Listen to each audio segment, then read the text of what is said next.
Muy bien. Bueno, yo soy profesor adjunto a cargo de la materia Psicología Forense, en la que estoy desde el año 94. Eh, Como se dijo, fui decano de la Facultad de Psicología y soy director del Laboratorio de Investigación en Psicología Forense en esa facultad. Bueno, investigador, docente investigador categoría 1, extensionista, artículos científicos, conferencias, etcétera. En lo que hace, bueno, estoy haciendo el doctorado en este momento. En lo que hace al recorrido institucional, bueno, yo he trabajado siempre en instituciones que tienen que ver con perspectiva de derechos humanos, salud mental, instituciones de control social. Desde el año 2004 trabajo directa, explícitamente en el ámbito de la victimología, cuando se creó en el marco de la provincia de Buenos Aires el Centro de Protección de los Derechos de la Víctima, la primera política pública de la provincia de Buenos Aires dirigida a las personas víctimas de violencia.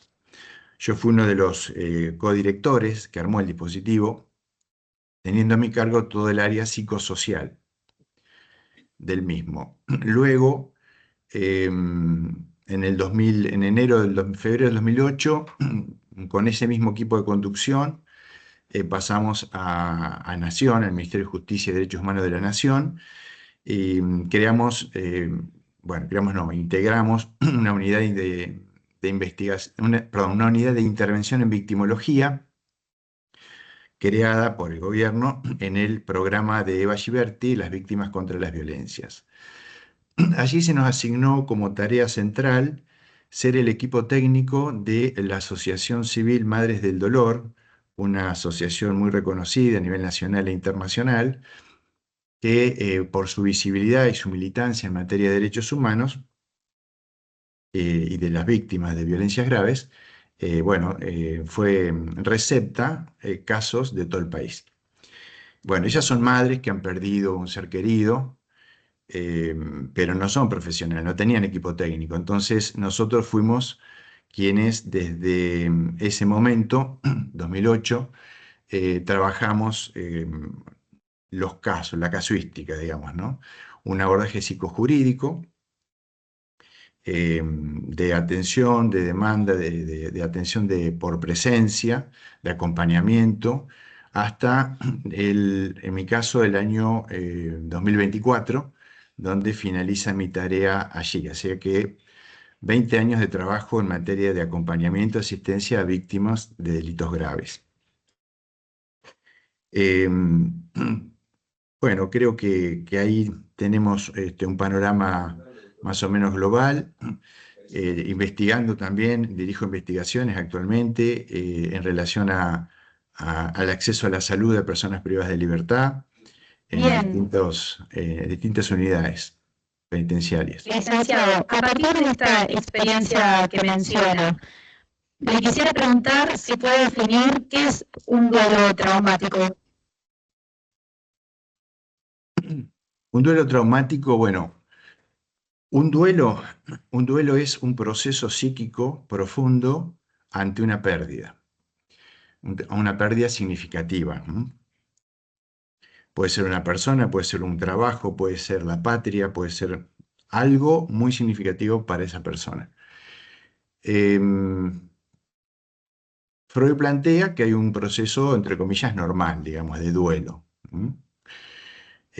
Cuando eso se altera, ese proceso se altera, no se puede realizar adecuadamente, estamos en presencia de lo que podemos llamar un duelo traumático.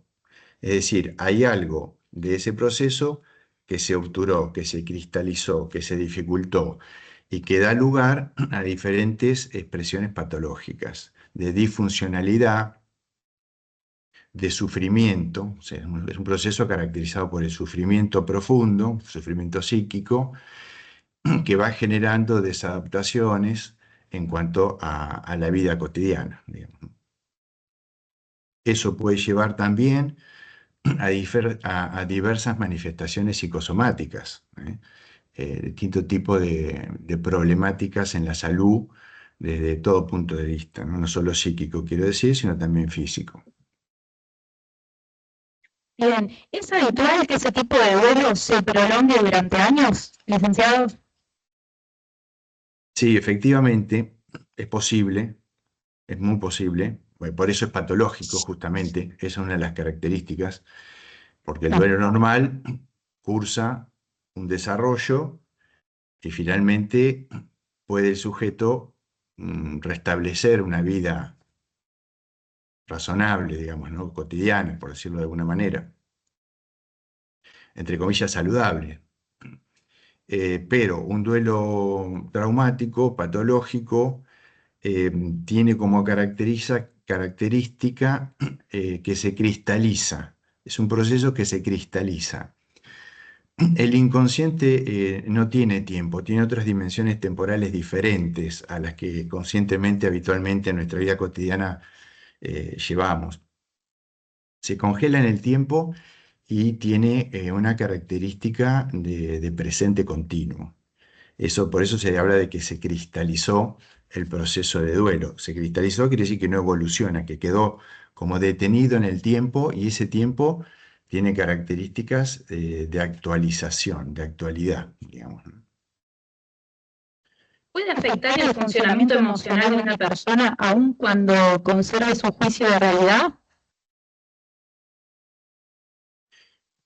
Tanto de las corrientes de psicoanálisis, como mencioné Freud, como de otro tipo de psicoanálisis o corrientes cognitivas, se ha estudiado que hay una serie de fenómenos que surgen ante estas circunstancias. Vamos a situarlo ante un hecho, en mi caso, por mi experiencia, lo trabajé mucho en relación a el impacto de violencias graves en el psiquismo.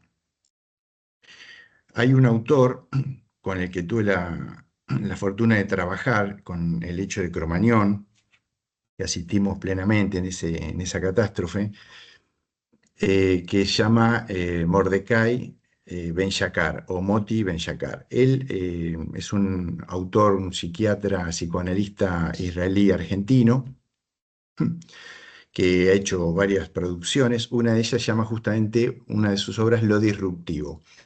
Allí plantea un concepto que a mí me ha sido de mucha utilidad y lo transmito en la academia, en mis clases regulares, justamente el concepto de lo disruptivo, que es ese hecho o circunstancia que tiene la capacidad eventual, potencial, de irrumpir en el psiquismo y alterar sus condiciones, sus capacidades de sistematizar y organizar y elaborar la información.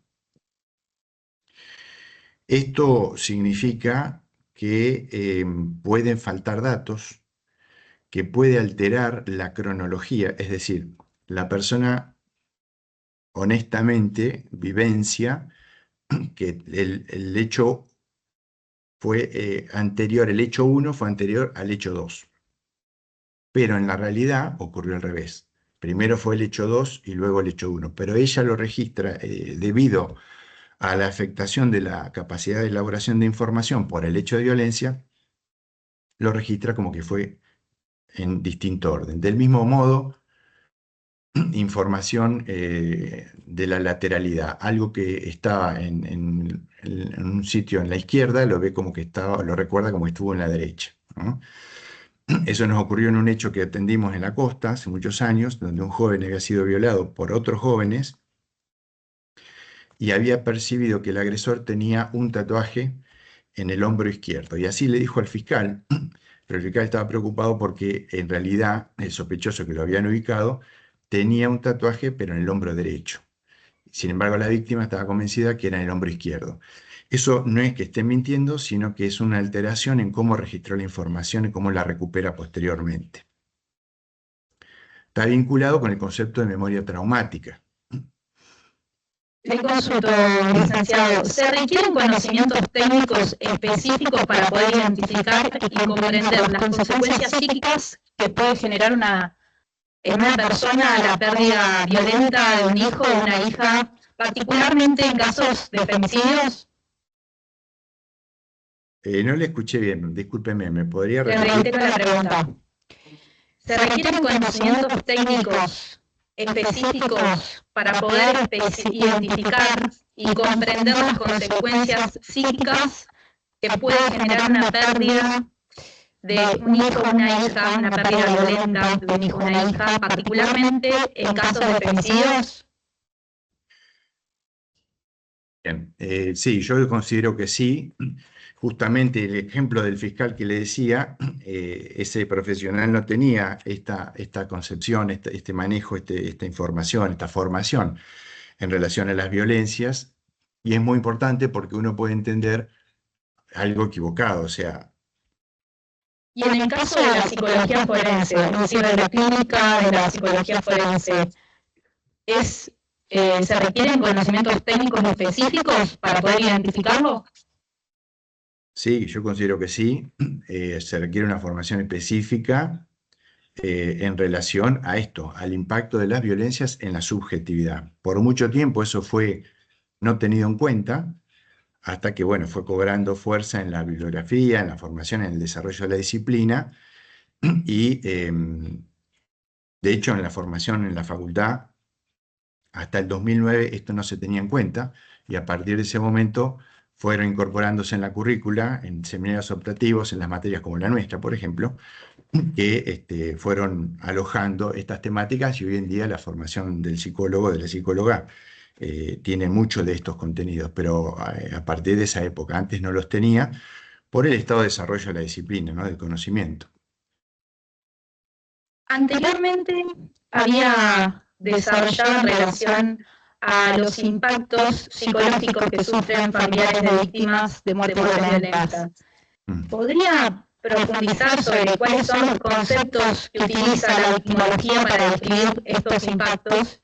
Y si en esos diagnósticos suelen presentarse cuadros sintomáticos de ansiedad, depresión o estrés postraumático. Sí, a ver, es muy frecuente la presencia de esos elementos. Quiero, sin embargo, señalar que cada persona, del enfoque que nosotros tenemos, cada persona es diferente. Justamente hay que rescatar siempre la singularidad, la particularidad de cada persona, de cada sujeto. En términos de la casuística que hemos observado, es muy frecuente. Este tipo de elementos que usted señala le agregaría también aspectos que tienen que ver con la confusión, con la desconfianza.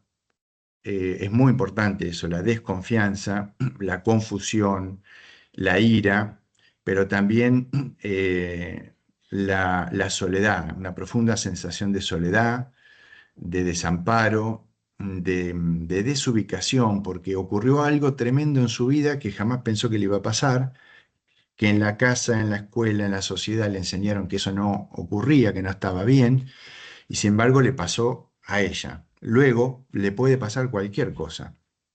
Es decir, se trastocan las referencias simbólicas en las cuales se constituyó como sujeto, como integrante de una comunidad, porque le ocurrió algo que es sumamente extraordinario, que es la pérdida de un ser querido por un hecho de violencia. Entonces, si bien uno puede decir, bueno, estos hechos ocurren, hay una estadística, es verdad, pero a la persona, por eso voy a la singularidad de cada uno de nosotros cuando sale a la calle no piensa que le va a pasar eso. Sí, se entera por la noticia que pasa en otro lado a otra gente, pero jamás piensa que le va a pasar a uno. Cuando eso le ocurre, se trastorna, se trastocan las referencias simbólicas de su vida, ¿no? De su mundo. También esto conlleva, por ejemplo, sintomatologías como la dificultad para dormir. Se alteran todas las cuestiones, las funciones del sueño de una manera muy llamativa. Me acuerdo un caso que nosotros intervinimos, que acompañamos hasta que se hizo justicia, pero son 4 o 5 años de lucha, muchas veces, o más, tenemos casos de 8 o 10 años, y se hizo justicia, se condenó al sujeto considerado responsable de la muerte de su hijo. Lo llamamos en esto del seguimiento que hacemos posterior incluso a la sentencia, y nos decía que por primera vez había podido dormir de corrido toda una noche, o sea, 5 años despertándose a las 2 de la mañana, a las 3, a las 4, o sea, sin poder dormir con todos los trastornos que eso genera. Es un elemento más de la sintomatología, digamos, que esto produce, ¿no? Estas situaciones se pueden agravar o se pueden contener y reducir, abordándola debidamente, ¿no? Si no se la aborda debidamente, se profundizan los aspectos de los cuadros depresivos, el aislamiento social, las enfermedades psicosomáticas, etc. Entonces, con todos estos preceptos que ha desarrollado hasta aquí, ¿qué efectos psicológicos puede tener la prisión en una persona con trauma previo? Bueno, ahí ¿Podrían agravarse los síntomas depresivos o ansiosos que mencionó previamente y esto generar una situación de retraumatización? mire, yo lo pienso por este lado.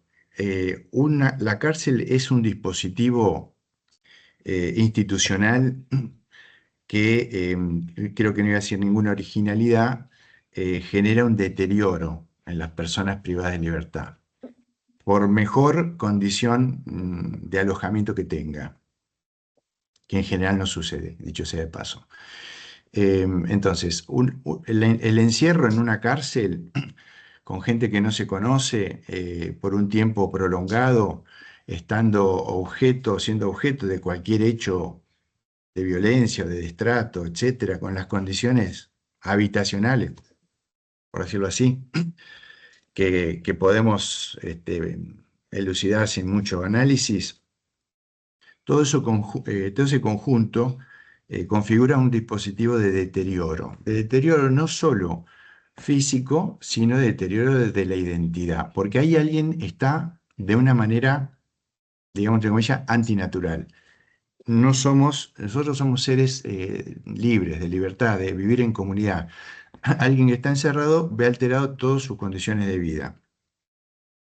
Entonces, en relación a, partiendo de ahí, que es un dispositivo que inexorablemente genera deterioro de todo tipo en la persona privada de libertad, si alguien ya ingresa con un cuadro de afectaciones, con sus defensas, sus mecanismos psíquicos defensivos vulnerabilizados, deteriorados, fragilizados, esta situación de encierro, que comporta diversos niveles de violencia, no puede tener otro resultado que profundizar la situación de vulnerabilidad, es decir, deviene en un proceso de vulnerabilización más pronunciado todavía. Entonces, ahí eh, se, se agravan las condiciones de daño psíquico o de afectación psíquica que traía la persona. Es entonces, según entiendo, confirme esto, licenciado, las personas en duelo traumático entonces son más vulnerables a ese impacto, por lo que entiendo de lo que está diciendo. Absolutamente, totalmente. Bien, le consulto, en el ámbito de la psicología forense, ¿qué significa trabajar con perspectiva de género? ¿De qué manera, me explayo, de qué manera ese enfoque se incorpora a la evaluación psicológica de personas o situaciones vinculadas a violencias? Bien. Trabajar con perspectiva de género en el marco de las violencias en general, dentro de lo cual se desarrolla la psicología forense desde nuestro punto de vista, significa tener claro las condiciones de desigualdad, de inequidad, de asimetría en que se encuentran las mujeres en nuestra sociedad por el solo hecho de ser mujeres. Es decir, un desigual acceso a los beneficios sociales, culturales, económicos, etcétera, del capital social en general y material de una sociedad en la que se encuentran, solo por ser mujeres. Implica esto un conjunto de eventuales violencias a las que están más expuestas, solo por ser mujeres. En consecuencia, es decir, estamos hablando de una sociedad patriarcal, ¿no? Eso significa. Desde la psicología forense, bueno, y extendería a otras disciplinas también, propiedad de la psicología forense, significa una posición ética, ¿no? De visibilizar estas desigualdades, estas asimetrías y que implican violencias de distinto tipo, visibilizar y desnaturalizar esos atravesamientos que construyen subjetividad en las mujeres, también en los varones, obviamente, ¿no? Entonces, trabajar desde la perspectiva de género significa, como dije, ante todo una posición ética de reconocer esas asimetrías y las consecuencias que ello tiene en todo, en los varones y en las mujeres. Pero en las mujeres como perjudicadas, claramente, ¿no? De esta estructura social patriarcal. Implica, en consecuencia, leer de otra manera, resignificar los elementos con los que nos encontramos, entender que hay un contexto de posibilidades, un contexto de producción de conductas, de subjetividades y de conductas, entender que en todo caso un diagnóstico es una foto que puede estar muy bien hecho, pero que hay todo un proceso al que se arriba cuando se saca esa foto, se toma esa foto, que nos explica de dónde proviene ese sujeto. Por eso es importante, de vuelta siempre vamos a decir lo mismo, recuperar la singularidad, la particularidad de cada persona. Cada uno es distinto y tiene recorridos diferentes. Sin embargo, estas asimetrías estructurales perjudican y condicionan esas trayectorias de las mujeres de nuestra sociedad de una manera marcada, significativa. Implica contextualizar, implica comprender de qué manera se van produciendo esa foto, ese diagnóstico, y es muy importante para dos cosas. Uno, no profundizar el daño, no profundizar la vulnerabilización patriarcal, y dos, iniciar caminos de recuperación, de reducción de la vulnerabilidad. Bien. Sí, para cerrar, desde la victimología, ¿qué se entiende por victimización secundaria o revictimización institucional y cómo impacta la prisión en ese proceso? Bien. Bueno, la revictimización, que siempre, de alguna, mayoritariamente la revictimización es institucional. La revictimización tiene lugar cuando aquellas instituciones creadas con un sentido y un objetivo, que en general son instituciones del Estado, aunque hay del tercer sector también, obviamente, pero que tienen una función específica, que en general diríamos proteger, resguardar, asistir, acompañar. Cuando esas instituciones no cumplen con el objetivo para el cual fueron creadas y dicen ser motivo de su existencia, y lejos de no cumplir, profundizan el daño. Es decir, alguien que tiene que ser asistido y no lo es, no solo que no lo asiste, sino que profundiza el daño. Alguien que tiene que cuidar y no cuida, no solo que no cuida, sino que profundiza el daño. ¿Por qué? En muchos casos, en nuestra experiencia encontramos que la revictimización es casi tan dañina o más que el hecho inicial que generó el problema. ¿Por qué? Porque en general estas violencias son entre partes, entre pares, personas. Una persona agrede a otra persona. Entonces, el daño lo generó otra persona, otro ser humano, un vecino, no importa, otra persona. Entonces yo recurro a las instituciones del Estado para buscar soluciones, para buscar apoyo, para buscar reparación. Cuando esa institución del Estado no la brinda, el daño es mayor porque ya no es un tercero, es el Estado, que no solo no cumple, sino que me da el mensaje de que estoy más solo que nunca, porque apelaba a esa institución, que me enseñaron que esa institución iba a brindar tal servicio, y ya es el Estado el gestor de un proceso de vulneración, que es mucho más gravoso que si fuera un tercero. Eso en cuanto a que es un proceso de revictimización. Cuando digo el Estado, digo los agentes del Estado. El Bien. Estado es una construcción, ¿no? El personal que no cumple con su función, las autoridades que no cumplen con su función, etcétera, etcétera. Bueno, En el le caso... agradezco. Ah, Perdón. Termine, sí, licenciado, perdón. No, en el caso de la cárcel, una cárcel está supuestamente para cierta función.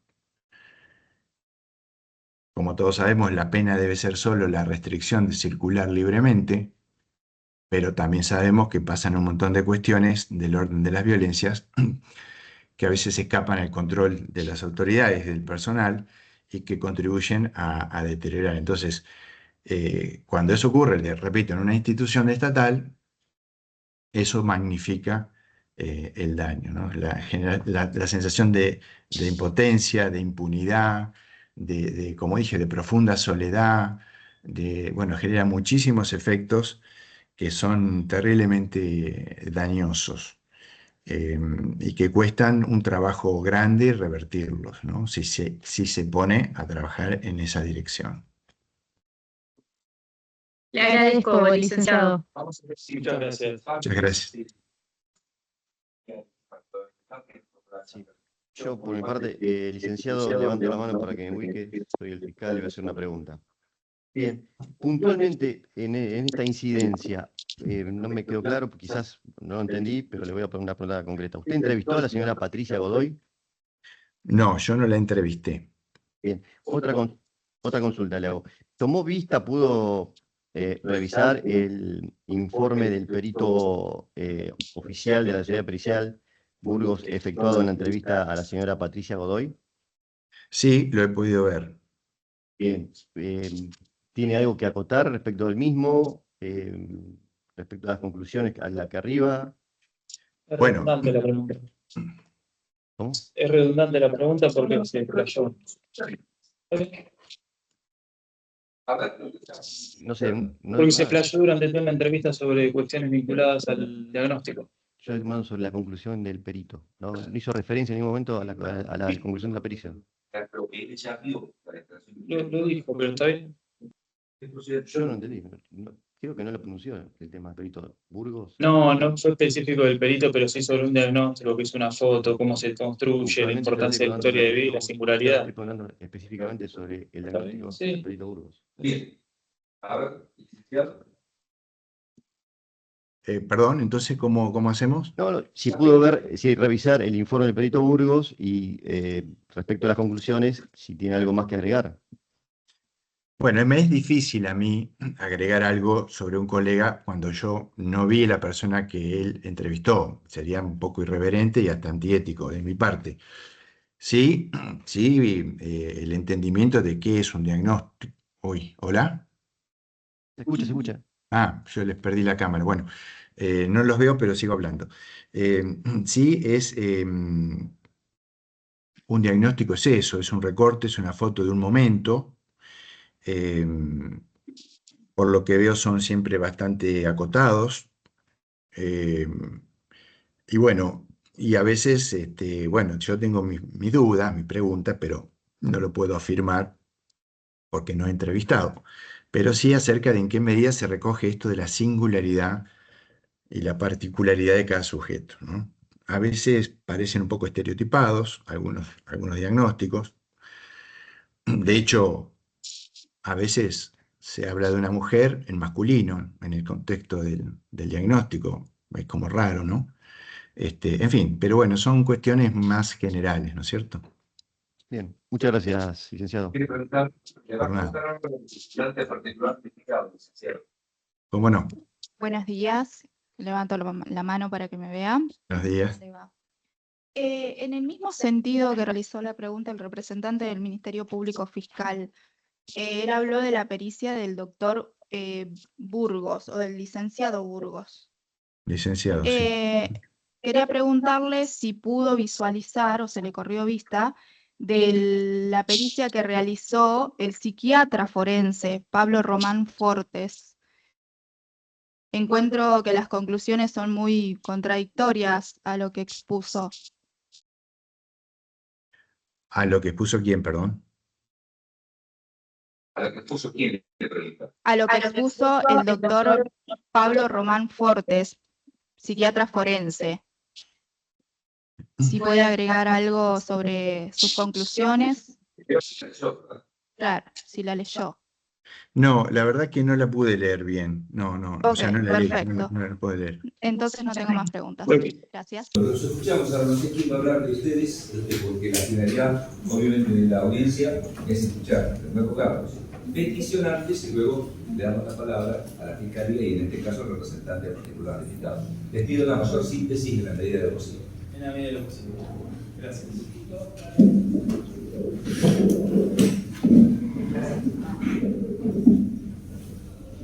Bueno, como es de conocimiento de la parte del señor juez, arribamos a la defensa luego de la sentencia condenatoria de diciembre pasado y encontramos una serie de cuestiones que nos parecía importante plantear. Agradecemos la instancia de la oralidad. Para ello, más allá de que interpusimos un pedido encarcelatorio hace aproximadamente 10 días, en los cuales dimos fundamento de muchas de las peticiones que vamos a realizar en el No día de podemos hoy. remitir a eso. No podemos remitir a eso. Podemos remitirnos, pero me parece importante que haya constancia de la presentación que sean parte de la oralidad.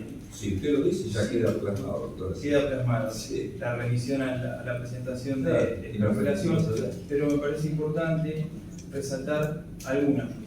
Obviamente que aquí, perdónenme que lo interrumpa, tiene la finalidad esto de decir, necesito prima facie pedir la libertad de fulano en razón de las circunstancias determinadas y no referirnos al juicio propiamente dicho y su aspecto. O sea que No, de hecho, en la presentación que realizamos no nos Bien, referimos bien, al bien. juicio, Bueno, sí se refirió al Lo juicio de la digo por la vista. duda porque a veces he tenido el inconveniente que uno piensa que todavía el juicio está en esta instancia terminado. No, el Y juicio nos no referimos está, específicamente a los el fines juicio no está institucionales. terminado, está en etapa recursiva. Sí, terminado en esta instancia, dije. Sí, Sí, no, y yo- esa es una cuestión. Y la segunda cuestión es que lo que analizamos es la procedencia de la cautelar. Eso. Precisamente esto es lo que nos llama la atención. En primera medida nos llama la atención que en el alegato fiscal no hay argumentación, no hay un pedido fundado de la detención. Simplemente se refiere que si se concede la pena se detiene. Entonces, esa es la primera particularidad, digamos, lo infundado del pedido de detención. La segunda es que el punto, creo que 4 del resolutorio de la sentencia tampoco contiene fundamento más allá de la reminiscencia al 371 infine. Que el 371 infine del Código Procesal Penal no puede ser comprendido sin una articulación con el artículo 3 del Código Procesal Penal y todo lo que hacen las medidas de coerción de las personas imputadas. Entonces, el 371 establece decir que se puede detener en caso de una sentencia condenatoria con una serie de recaudos, que son estos que menciono, y que también menciona el Tribunal de Casación Penal, por ejemplo, en fallo FJD de recurso de queja el 26 de mayo de 2016, y son básicamente las reglas generales del 148, siguientes y concordantes, que establecen la necesidad, la proporcionalidad y la excepcionalidad. Y realmente no encontramos ninguno de los tres fundamentos, porque más allá de la pena, no se establece por qué debe ser detenida la persona. La condena podemos discutir, la vamos a discutir en instancia casatoria. Sí, bien, que la va a discutir oportunamente. Sí. Entonces, esta circunstancia de que se detenga a una persona vulnerando garantías esenciales nos parece gravosa. Sabemos que la defensa oficial que nos precedió interpuso una acción de la Cámara, creo que radicó en sala segunda, o estaba la sala segunda de feria, porque ellos estaban entrando en feria veraniega, y la sala segunda no analizó fundamentos, sino que lo único que hizo es decir, la dictó el juez, es válida, porque apeló a la ilegalidad que establece el 405 primera parte. Y no hay ilegitimidad. Nosotros entendemos que es ilegítima esa detención, por eso presentamos la excarcelación y entendemos que debe tramitar como una excarcelación. Incluso tuvimos el tiempo, porque la excarcelación en plazo de preventiva es de 24 horas, porque nos parecía importante esta instancia de realidad. ¿Por qué nos parece importante? Porque al abordar el caso nos encontramos con una serie de particularidades. La primera es lo que suelo llamar estado de indefensión relativa. ¿Cuál es el estado de indefensión relativa? Cuando una persona se encuentra imputada en un proceso penal en el actual sistema de justicia, que se encuentra absolutamente desbordado, esto da cuenta no solo fallos de la Corte Suprema, sino fallos de la Corte Provincial, como el 83.909 de 2022, la resolución 2298 y 2297, a la que voy a remitir posteriormente, de la propia Suprema Corte, que establece que el sistema está desbordado.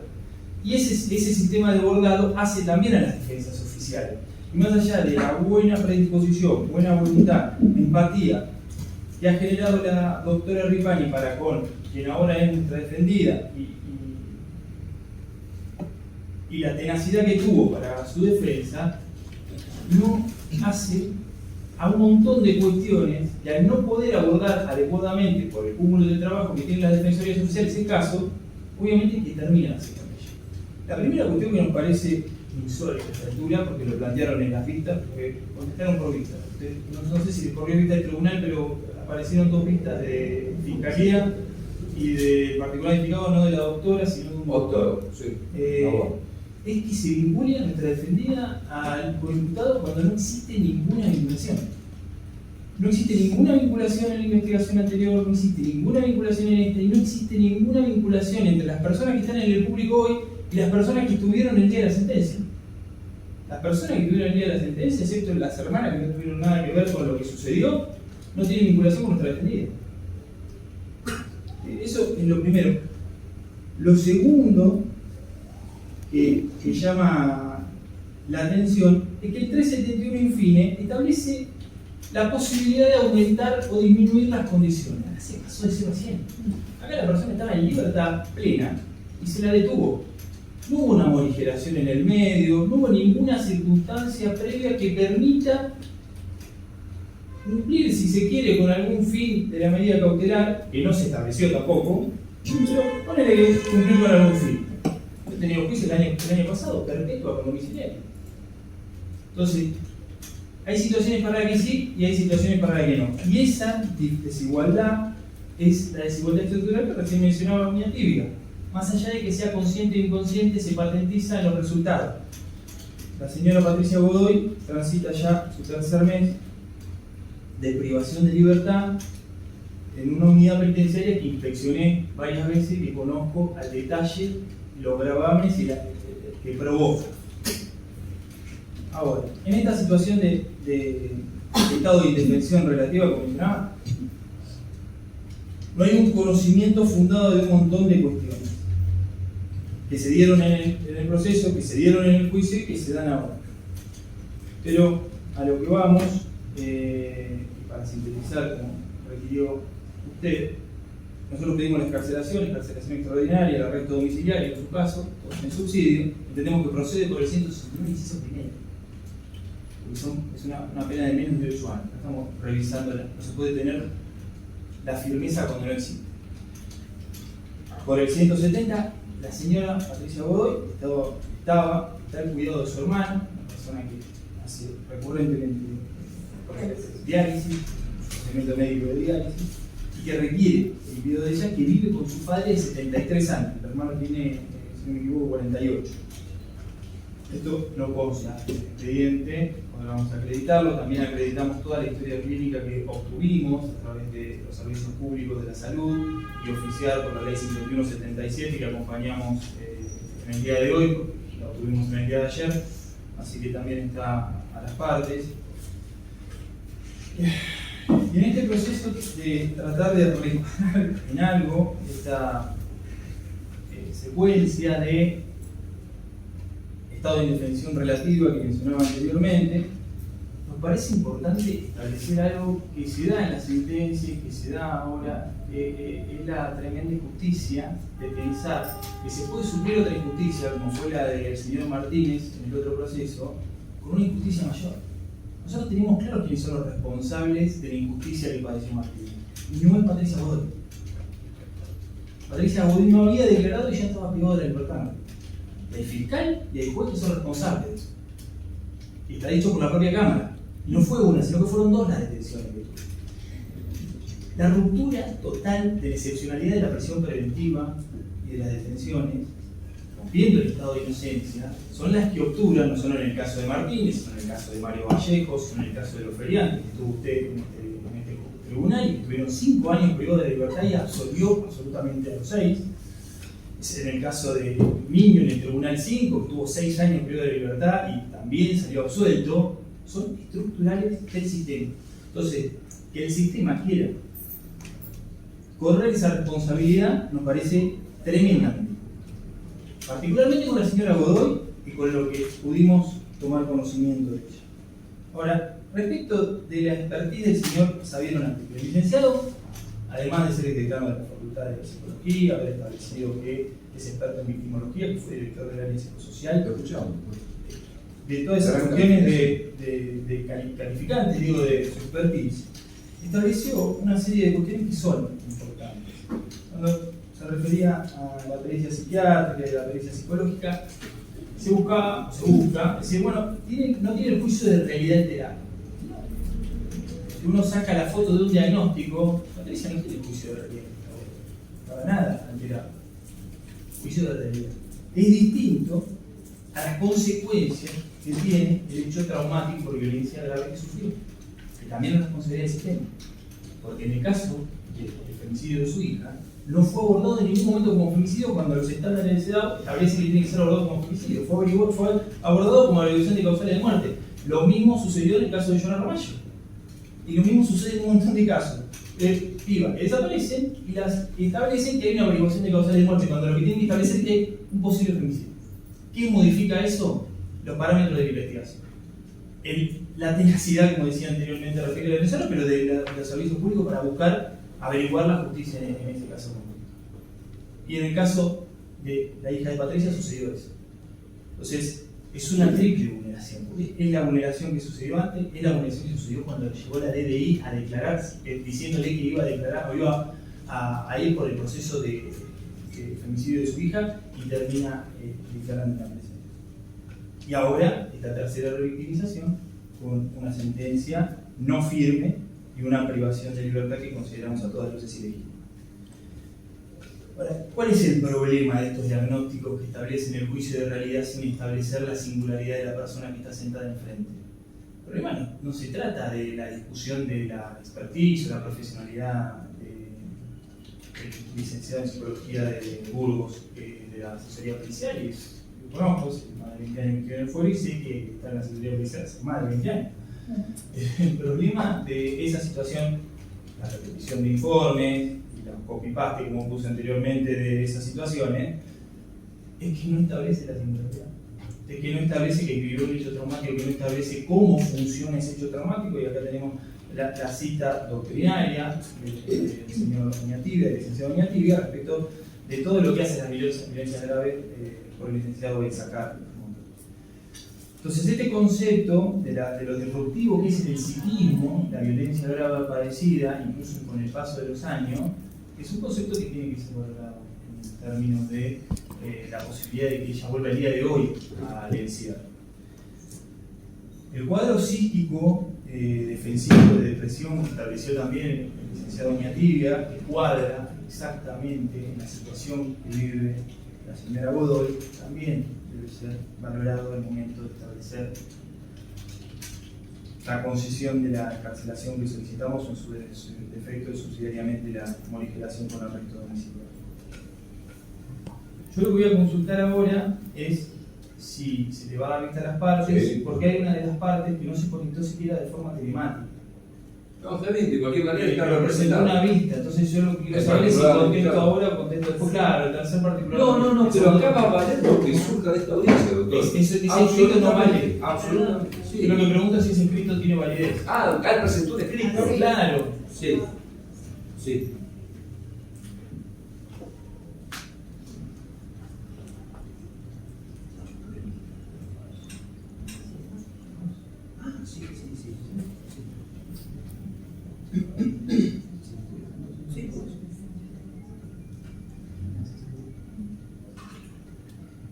Bien. No sabía de la presentación actual del escrito. Yo pensé que ya con la representación, salvo que escuche si quiere primero a la representante del particular del fiscal y a posteriori de la respuesta, ¿le parece? Sí. Primero le voy a hablar al fiscal. luego particular unificado y finalmente le paso Primero la palabra. Sí, colega bueno, profesora, trate de para sintetizar, cerrar, por favor. exactamente, Sí. cerrar todo. Adelante. Gracias. Bueno, muchas gracias.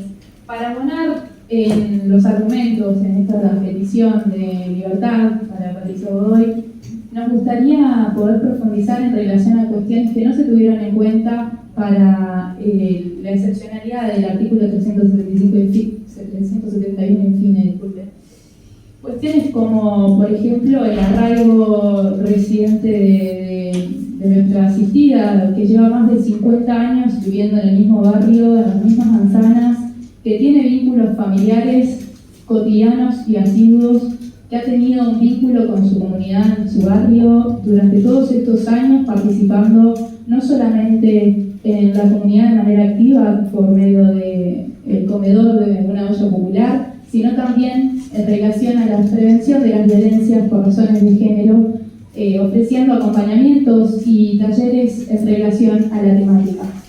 A partir del dolor de la pérdida de su hija, nuestra asistida ha iniciado un proceso no solamente de búsqueda de reparación durante años, sino también en relación a eso ha tenido una formación en la temática que le permitió transformar el dolor en lucha. Por otra parte, decir que hay ausencia de antecedentes penales, que no se registran, no hay reincidencia, tiene también una cuestión en su favor que los precedentes de la Corte Interamericana de Derechos Humanos mandan por medio de obligaciones reforzadas a que el Estado pueda soslayar sobre los mismos y tener en cuenta de que las cuestiones atinentes a la inexistencia de riesgo de fuga y obstaculización de la investigación se ponderen a la hora de decidir sobre la prisión efectiva en este caso. Es decir, Patricia Godoy ha participado en todas las citaciones que ha tenido de la justicia, ha participado en todo el proceso, incluso el día del veredicto, que en ese sentido, a nuestro juicio, nos parece que contribuye a todos los elementos que se tienen que tener en cuenta para esta petición de excarcelación. La situación personal de Patricia Godoy, como bien decía mi colega, es una persona que ha transitado un derrotero de situaciones de revictimización, no solamente por la punta del iceberg que la ubica en la prisión, sino también por todo ese derrotero de situaciones por el que comenzó esto. Cabe recordar que nuestra asistida, la primera vez que declara incluso cuando un fiscal la convoca con otros intereses y le consulta incluso por cuestiones vinculadas al caso de su hija. Es decir, desde el inicio de las investigaciones de este caso, nuestra asistida participó y fue engañada para que preste declaración testimonial en el caso de su hija. Por otra parte, mencionar que Patricia Godoy siempre estuvo derecho en relación a eso, no solamente en este juicio y en el juicio del cuadro feminicidio, sino también que acompañó otros juicios relevantes y emblemáticos de la provincia de Buenos Aires, como son, como decía mi colega que me prestó la palabra, el juicio de Giovanna Ramallo, el juicio de Jessica Paredes, el juicio de Araceli Pules, señalizaciones en memoria de víctimas, siendo partícipe activa del programa Mariposas, que es un programa que busca la reparación en nombre del Estado, es decir, la única reparación que ha tenido Patricia Godoy en todos estos años de espera del perdón en nombre del Estado, lo único que ha recibido es una señalización en memoria de su hija.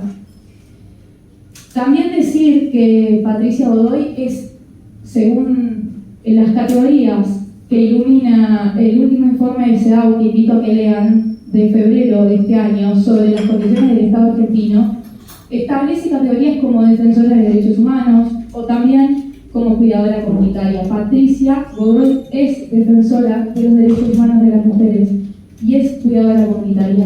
Patricia tiene un vínculo entrañable, no solamente con su familia, sino también con su familia extendida, que son todos aquellos familiares que acompañan hace años. Por último, decir que el femicidio de su hija ha generado un gran impacto emocional psíquico, físico en la vida de Patricia. Y aquí hay una doble victimización, la primaria y la secundaria. La primaria por el hecho de que el Estado no investigó, como decía el colega, con las presunciones de femicidio, claro que aparecen muchos años después, estamos hablando del año 2011. Es decir, el Estado no reparó, no investigó. En primer lugar, eso generó una victimización primaria. Y en segundo lugar, con esta situación hay una victimización secundaria, que es que el Estado utiliza a Patricia Godoy como chivo expiatorio para no hacerse cargo de sus responsabilidades sobre las falencias y errores que han cometido durante otros juicios y otros procesos de investigación. Lo que nos alerta y nos hace pensar de que hay algunos estereotipos de género y sesgo que han generado un razonamiento por parte de operadores judiciales. Quizás no me refiero específicamente a la sentencia, sino a todo el derrotero que han tenido responsabilidades, tanto el fiscal del juicio por el que se la condena a Patricia Godoy, como el juez de garantías, que tampoco sabemos nada acerca de sus responsabilidades. Bueno, muchas gracias. Bueno, perfecto. Escuchamos al señor fiscal. Muchas gracias, señoría.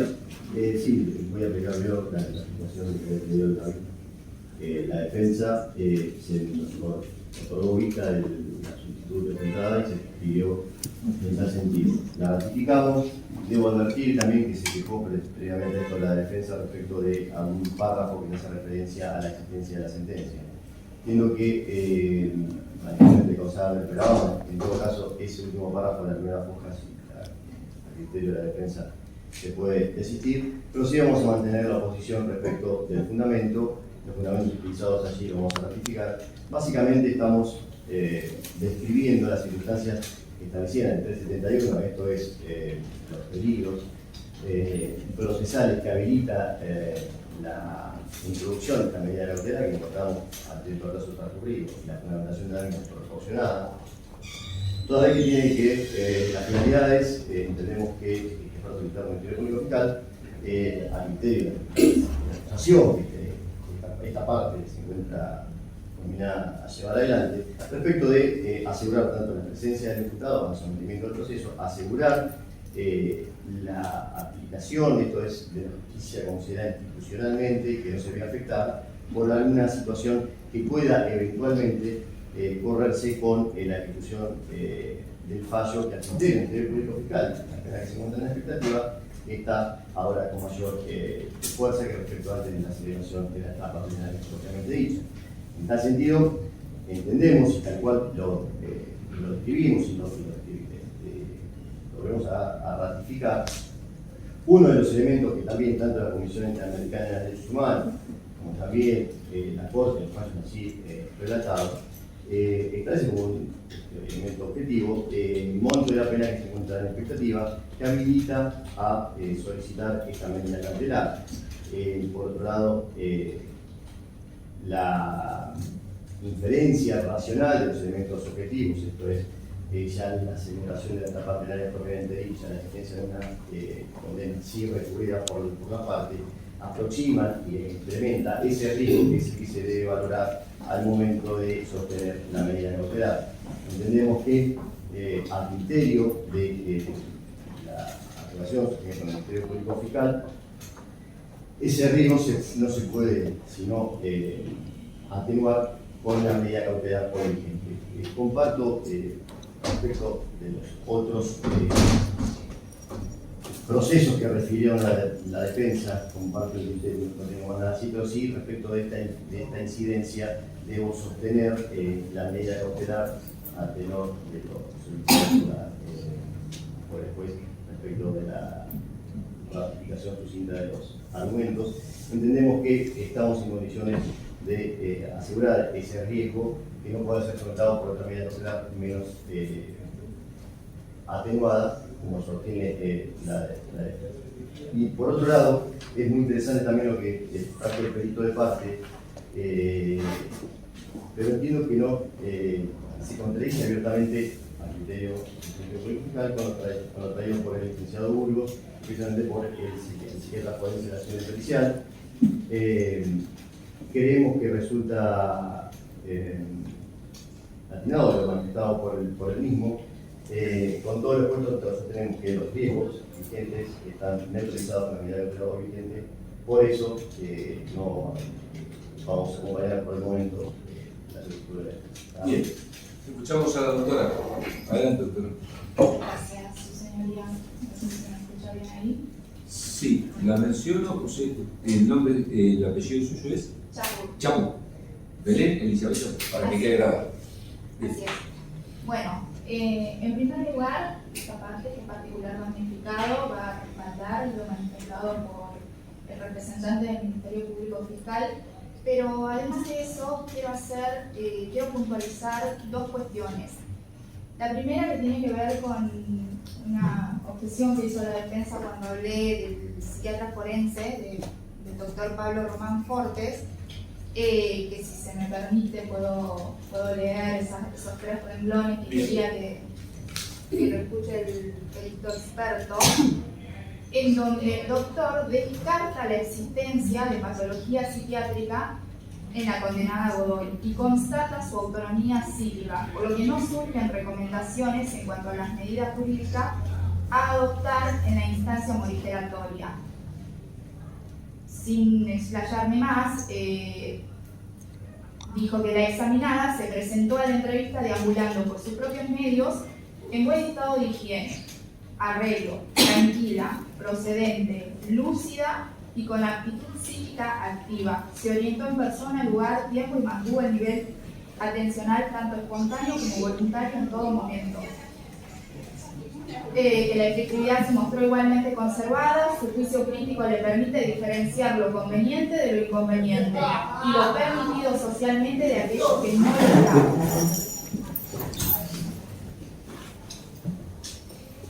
Y cerrando, la examinada refiere a una historia vital desprovista de elementos que orienten a pensar en la existencia de patología psiquiátrica previa. Asimismo, la psicosemiología afectada permitió descartar la existencia de alteraciones psíquicas al momento actual. No presenta indicadores de peligrosidad psiquiátrica ni requiere tratamiento de esta especialidad. Mantiene la indemnidad de sus capacidades psíquico-jurídicas. Entonces, los supuestos manifestados aquí como argumentos dogmáticos desde la perspectiva género institucional, en el caso de un examen, no poseen vinculación para la resolución de esta incidencia, a criterio de esta parte. En cuanto a lo manifestado de la perspectiva de género, creo que la señora Patricia Godoy está condenada por un grave delito de falso testimonio grabado, el cual no distingue el sexo, si es masculino o femenino. De hecho, el co-condenado Marcelo Tagliaferro fue condenado por el mismo hecho grave a 7 años de prisión. En ese sentido, quiero recordar que este particular damnificado presentó también un recurso de casación por el monto de la pena interpuesta a Patricia Godoy. Y después, en último término, agregar que las afirmaciones de la defensa de que siempre se encontró a derecho la señora Patricia Godoy, quiero expresar que esto no es cierto, porque en el año 2018, cuando se la citó a audiencias, no asistió. Y de hecho, en agosto del 2019, fue declarada rebelde y aprendida, con lo cual está en el presupuesto de los riesgos procesales. Tampoco encuadran los requisitos del artículo 159 en cuanto a los requisitos que se deben cumplir para conceder esta morigeración. Así que, en razón de ello, el poco tiempo transcurrido desde la condena, esta parte va a solicitar que se rechace el pedido de modificación. Muy bien. La última palabra a la defensa. Sí, por favor. La primero que quiero consultar, ¿qué vamos a hacer con el particular damnificado Chohuela? Que presentó una vista de forma escrita por el sistema de presentación científica. ¿Es el que tiene el fiscal? No, el particular damnificado. Particular damnificado. Sí, lo presentamos. ¿Pero es compartir la representación? Sí. Sí. Porque yo creo que no se iban a presentar, pensé que estaba por una de las... No, aparte, no es la misma, Hay un ¿verdad? solo particular también, Ah, que es perfecto. el señor Osvaldo Martínez. Bien, Claro. y usted representa... Representamos al señor Ah, Osvaldo perfecto. Martínez. O sea que los argumentos son los que acabo de decir, Exactamente. no los que están en el escrito. Sí, de hecho los ratifiqué. Ah, bueno. No todos. Entonces voy a tener que Bueno. contestar también Adelante. lo que están por escrito. Esa es la pregunta. Exacto. Ratifico todo. Primero, no, está bien, voy a contestar primero al señor agente fiscal. Bueno, lo primero que tengo para decir es que en ningún momento estableció una situación por fuera de la plena expectativa. Nosotros no podemos seguir pensando en que la medida cautelar es solo plena expectativa. Nosotros, digo, el fallo López Álvarez de la Corte Interamericana, el fallo Feli de la Corte Interamericana, que también tiene su ratificación en Corte Suprema, establecen que incluso la situación de condena no puede ser combinada con privación de libertad per se, que tienen que existir peligro procesal, establecido en el 148, y elabora, bueno, la proporcionalidad, la racionalidad y la excepcionalidad de la medida. Y no estaríamos entrando en lo mismo que padeció el señor. No sé si eso se comprende. Porque esa es la gravedad que nosotros vemos. Y como bien expresó el licenciado Ñatibia, es mucho peor la revictimización que la victimización. Primero, porque la revictimización es cometer... No puede interrumpir. un segundito, no interrumpa. Disculpe. Adelante. No puede porque pierde la confianza en el Estado. Es el garante de la comunidad organizada. Si no es comunidad organizada, no hay absolutamente nada.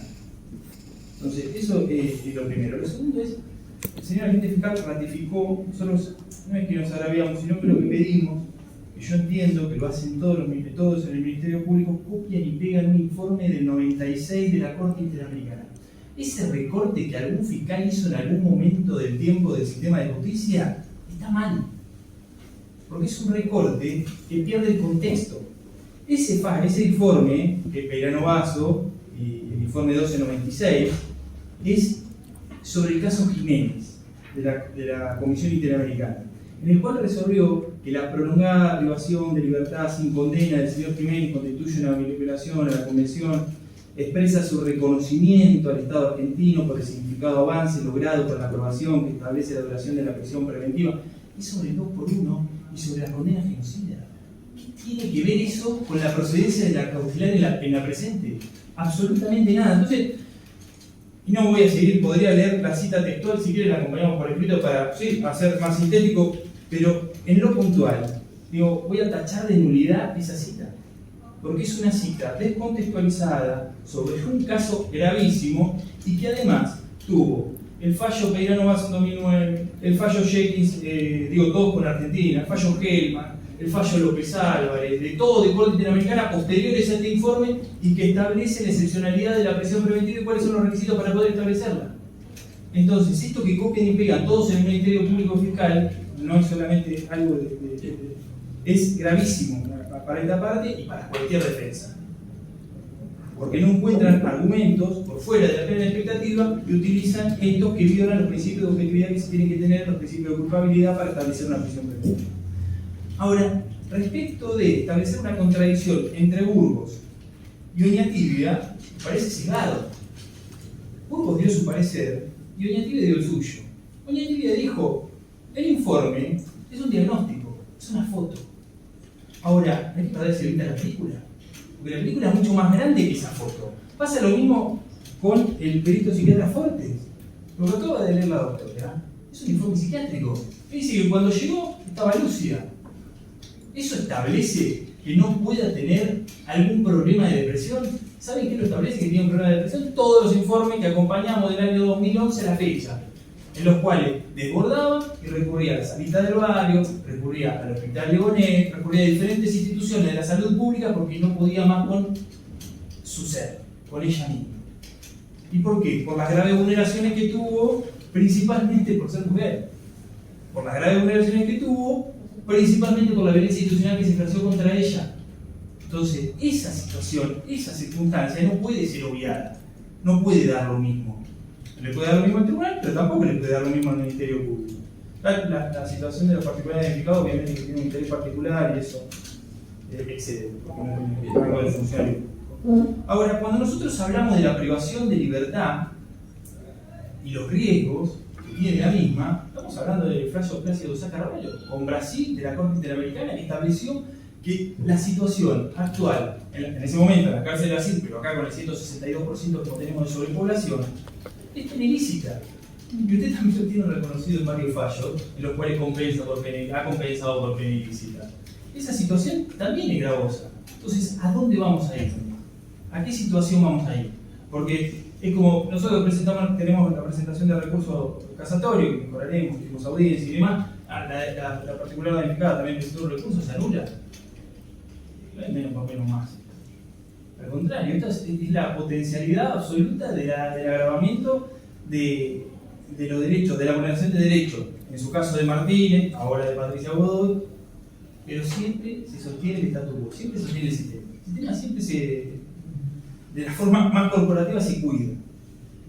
Eso no puedo dejar de resaltarlo. Porque yo reconozco la injusticia cuando la veo la injusticia que se dio y tengo claro quiénes son los responsables. Porque hace 20 años y yo estaba en el Poder Judicial cuando pasó el caso y conozco a los actores y conozco las situaciones que se han dado en el marco de esa investigación. ¿Podemos sintetizar? Podemos sintetizar. Y la señora Patricia Godoy tuvo derecho, es de público conocimiento. Que no le hayan llegado notificaciones y debe haber dictado una rebeldía, no es que quedó privada de la libertad porque no estaba derecho. Es que no se la notificó porque la policía fue a otro domicilio o por la circunstancia que fuere, si no hubiese quedado detenido. Y no quedó detenido. No se dieron las condiciones de procedencia de la cautelar como ahora estemos diciendo, no estuvo a derecho. Siempre estuvo a derecho, esto es un delito. En la vista que se dio, se habló de que no estuvo a derecho, que el fiscal habló de que había un peligro procesal por el veredicto. Y acá el veredicto. No es que la tuvieron que ir a buscar a la casa o tuvieron que liberar una orden de detención a partir del veredicto que dictó. Acá se le pusieron los ganchos, no lo esperaron.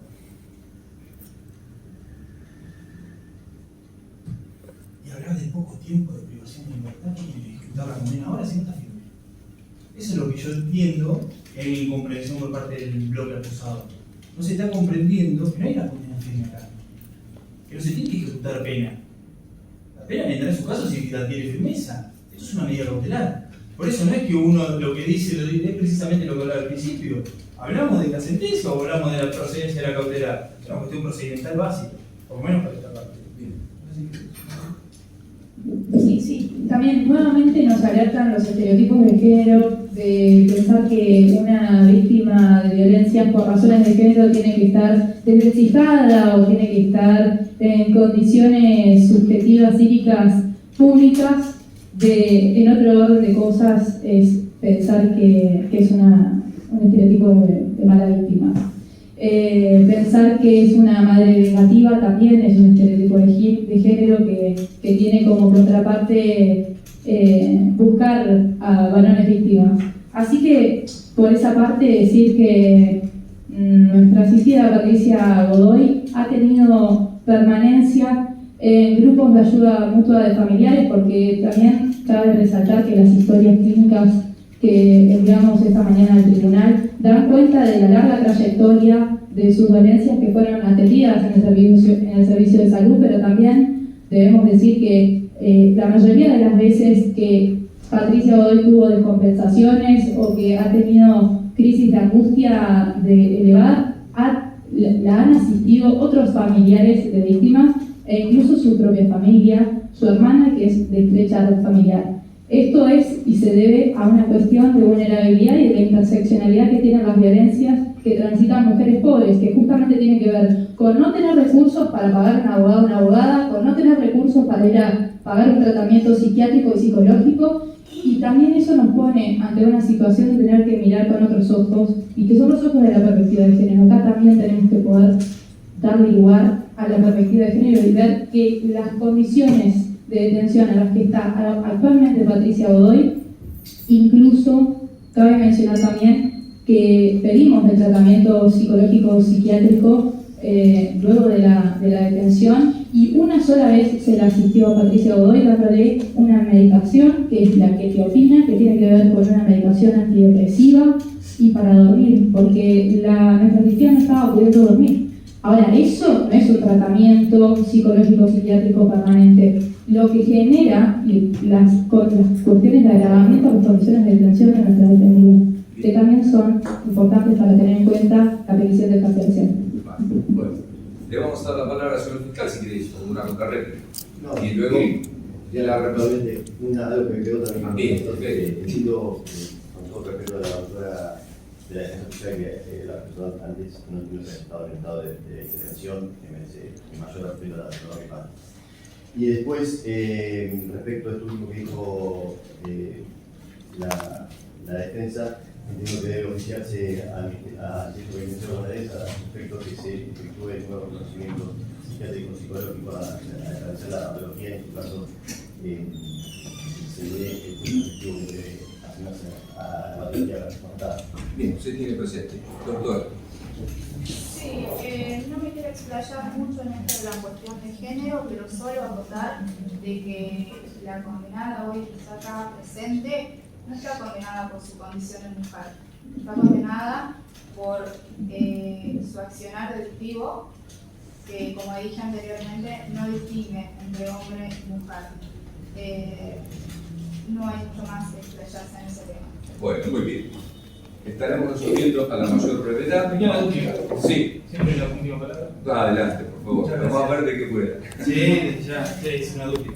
Bien. Primero, respecto del estado de detención, no hablamos, al contrario, yo valoré el trabajo de la doctora Rifani, hablamos de un estado de detención relativo que tiene que ver con el borde que tiene la Defensoría Social, eso lo puede dar cuenta Rifani, Garganta, Vigo Lorio, cualquiera de las defensoras y defensores oficiales que tenemos en el fuero, además de tener una inequidad en el principio de igualdad de armas, todas las defensorías oficiales de toda la provincia, porque trabajan juicio, instrucción y ejecución, todo junto, con una capacidad de personal inferior incluso a una fiscalía de instrucción. Más allá de que estén con el intento de armar, de hecho el fallo Berlinski 2 viene a colación de que todas las defensorías generales hicieron una presentación en el año 2014 a partir de esta situación, y esto me da pie que diga que hay un estado de indefensión relativa en el caso de Patricia Godoy y en un montón más también, como puedo tener el caso de Rival, que es el caso conocido como el Ternarito, en el cual se tomó un juicio abreviado y terminó siendo revocado por casación por este estado de indefensión relativa que existía por la participación de defensorías oficiales que no dan abasto y no pueden dar cuenta de todos los casos que tienen. Ahora, respecto de que la condenada no fue condenada por su condición, seguimos hablando de la cuestión de la pena y no estamos hablando de los sesgos que existen dentro de cualquier función, específicamente de la función judicial, y la idea de mala víctima que se construye en los diferentes relatos, en este caso el relato de la acusación. Entonces, eso, digamos, un poco no contestado. Por último, voy a dar mi palabra para dar cuenta de cuestiones vinculadas a la salud en el sistema penitenciario, pero antes voy a mencionar una cuestión. Desde la Asociación de Penalistas Litigantes Independientes inspeccionamos centros cerrados. Hace un tiempo esta parte estamos investigando los CAS. Hace 5 años el Ministerio de Justicia y Derechos Humanos estableció el sistema de CAS, que es un sistema de acceso a la salud para unidades penitenciarias. No hay médicos, no hay psicólogos, vos ves la lista, vas cualquier día, al mediodía, y no están. Nosotros hacemos el informe, lo llevamos y denunciamos la situación. Pero vos tenés un complejo, como es el complejo Magdalena, que tiene aproximadamente 8.000 personas, con un solo caso. No tienes a ese personal, entonces van un día a la semana, si van, y no puede dar abasto. Entonces, doy pie a esta respuesta porque más allá de que se oficie el servicio penitenciario, la imposibilidad, porque además tiene traslado. Como los casos están ubicados afuera, tienen que proceder a un traslado de las personas que se encuentran privadas de la libertad para poder acceder a ese servicio. Por último, doctor, solicito que se tenga en cuenta el informe elaborado por el equipo de apoyo a las defensas del Ministerio de las Mujeres de la provincia, que tiene en dicho informe da cuenta sobre las condiciones de agravamiento de detención en el caso de la situación de Patricia Godoy. Igual que ofrecer, vamos a considerar absolutamente todo y vamos a votar. Bueno. Sí, ¿quiere formular alguna acotación, señor Godoy? Una breve, no tiene que prestar declaración, explíquele por la duda que simplemente vinculado con esta situación a la que usted escuchó. No, que soy inocente. Bien, perfecto. Bien, bueno. Cabe señalar, doctor, que nuestra asistida es la primera vez que toma la palabra en 11 años. Bien, perfecto. Bueno, muy bien.